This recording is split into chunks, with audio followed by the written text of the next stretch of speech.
হরে কৃষ্ণ।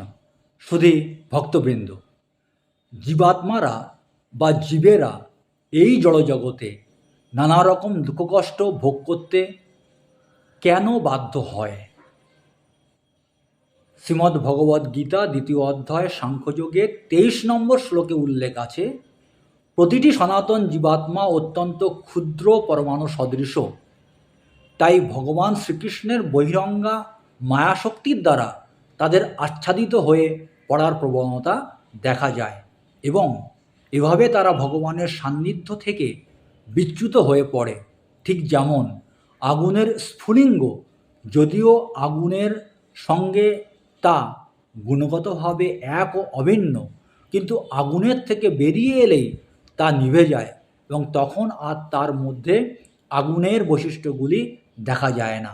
তেমনই পরমাণু সদৃশ জীবাত্মা ভগবৎ বিমুখ হয়ে পড়লে মায়াশক্তির দ্বারা আচ্ছাদিত হয়ে পড়ে এবং তার প্রকৃত স্বরূপ অর্থাৎ প্রতিটি জীবাত্মা যে সর্বাবস্থায় ভগবান শ্রীকৃষ্ণের নিত্য সেবক বা দাস তা বিস্মৃত হয়ে পড়ার ফলে বা ভুলে যাওয়ার ফলে নানা রকম দুঃখ কষ্ট ভোগ করতে থাকে।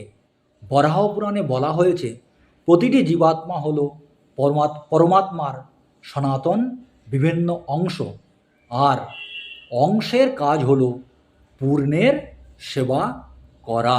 হরে কৃষ্ণ।